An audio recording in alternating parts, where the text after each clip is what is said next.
I guess in a way, what determines how you get out of that mental quicksand? Like what key factors are Well, if influencing you get out?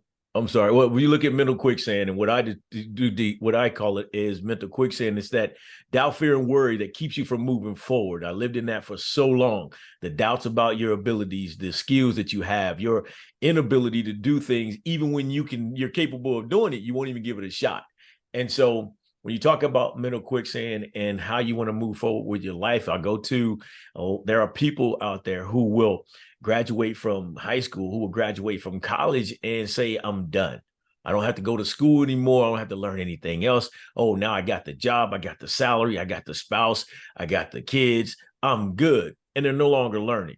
And at the same time, they're no longer moving forward, but there's something inside of them that says, hey, you should try this. This is something I really want to do. There's a dream that I have, but nobody's moving forward with it because their mind says, I can't do that. I don't have the time. Nobody will listen to me. What if I let some of my family down? What if I lose money? What if I do this? And so all of that thing keeps you in that mental quicksand and you never move forward.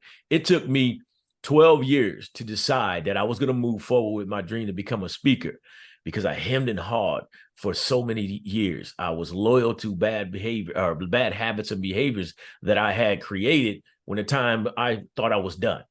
And so because of that, I led my family down the wrong path for a long time. And so I had to bounce back and do something that I've always wanted to do, something I love to do. And it took that moment of being laid off for 352 days to bring it to fruition. Well, how do you think that most, I guess, like how can young people escape the mental quicksand like sooner? Because I feel like most college kids right now, I guess they go into college and a lot of people experience a lot of self-doubt. I think COVID made that worse just because everyone got isolated. But like from your perspective, how can people who are currently suffering from mental quicksand and that self-doubt and like that lack of faith and self-confidence, how can they, I guess, build that or improve upon it now? Like just how can they do that? Well, I think, a lot of people look at COVID, and COVID was a tough time, but it was a time where you had a chance to do the one thing that you really need to drive you forward. And that is to sit down with you and really understand who you are and what it is you're here to do. I think that's very important because if you don't know what you want, where you want to go, that's where you end up, right? And so it took me a while to sit down with myself and realize that my job, I liked it. I really enjoyed it, but it wasn't what I loved to do.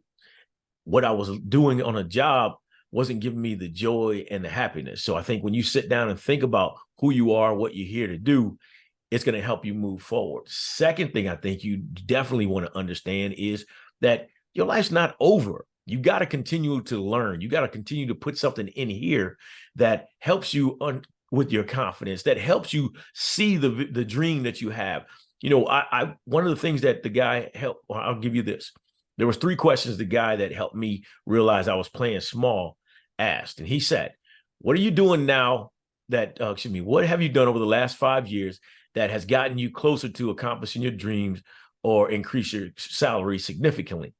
It was easy for me. I hadn't done anything. I was oh God, it's Monday. Thank God it's Friday. The weekend was here. We'd go barbecue, the boxing matches, the football games, you name it. I was there listening, watching TV or enjoying it. And so I was wasting time.